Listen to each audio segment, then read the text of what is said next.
All right, so in this video, we're going to be reacting to an older, mature looking woman talking about the successful woman's issues in dating and relationships. I'm not sure what her name is, but the channel who published this was, I think it's Roommate. So let's go. They date like a man. Okay.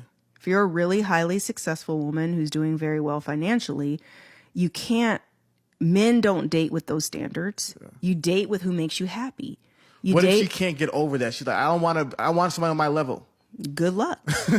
Have at it. Go for what you want. But I'm just letting you know that your pool of men that are making the kind of money you're making is so slim to none. And then those men don't want you because men will sleep with just about anything. That's true. It's a little bit rude how she said we'll just sleep with anything, right? But for the most part, it kind of is true in terms of just sleeping, right? But men will sleep with many women, but they won't commit to all of them, which is what women truly want.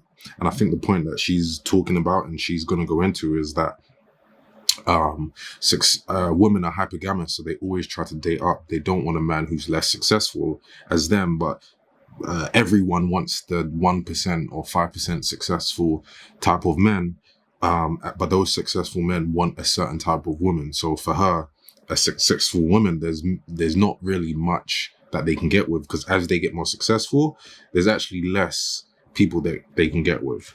And especially if it's private or secret and no one has to know. Mm-hmm. So I've seen women who are 5s, yeah, but they're sleeping with a dude who's a 9. Yeah. She's got these ridiculous standards because she actually thinks this means that a man on that level would be with her.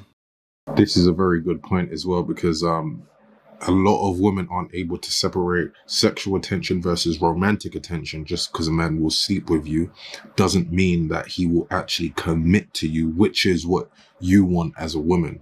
It's very difficult for many women to separate the two because they often have to humble themselves, which, many aren't able to do. But he would never be with her. He's just using her for sex. But she thinks because her vagina has given her access to these men here, that this is the new standard. Men, money. They would never have access to these women, but the money gives them access to this. So for women who are very successful and you want to only date those men in that pool, that men with money have access to women that are not on their level. Do you think he wants you? And this is the thing, right?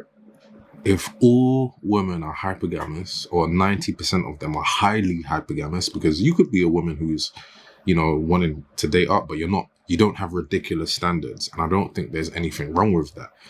What becomes wrong is where it's delusional, unrealistic, and so on. So for example, if all women, let's say 90% of women want the top 10%, as we know, because the human race is polygynous, right? If that is the case, then when you get to the top, all these women want these small guys at the top. These guys have all access to all those, so they can literally pick from the best traits. And sometimes a woman will trick herself into thinking, well, because I'm successful, that holds value to a man. But especially if you want to provide a man, they don't actually care about that. They don't care about how much money you have and all of that stuff. They care about feminine qualities. Men don't look at it like, let's be a power couple. That's a woman thing. Man, that is real, Rebecca. I think a lot of women don't realize that. Men don't think like that. That, you're powerful, successful man making money. He wants a woman for peace and love and great sex and stroke his ego. And he's proud to have her on his arm when he goes out. It's kind of like that whole package, for men thing. But that's about it. And as long as you're like a really great woman, you can be great friends and the compatibility is there and everything, but he's not looking at another millionaire woman like, let me be with her because she's a millionaire. Yeah, and the thing is, right, it would be weird if men did that, because men would be basically looking for someone who is a provider. Women with money don't even want to provide anyway. There's a saying, when a man gets money, he thinks of taking care of his women, family, and so on. But when a woman gets money, she thinks, I don't need a man. And the case is, you will always need a man anyway. So the successful woman, she still wants a man, but she keeps dating up until the pool is so small. But then she's bringing traits and qualities that he's not actually he's not necessarily looking for, which can cause her to have issues in the dating market. That is not how men think. And so women, you know, if you're doing that, it's very lonely because first of all, there's not a lot of men in those categories. And then on top of that, like I say, you're going to be chasing men who don't want you. It's a rough, tough world, and I feel sympathy for women because the world doesn't teach them these things. You have to be here on a YouTube video to get that lesson, and even by the time perhaps you hear it, she says it. I think she sounds like some sort of psychologist or maybe a mentor for some women. I don't know.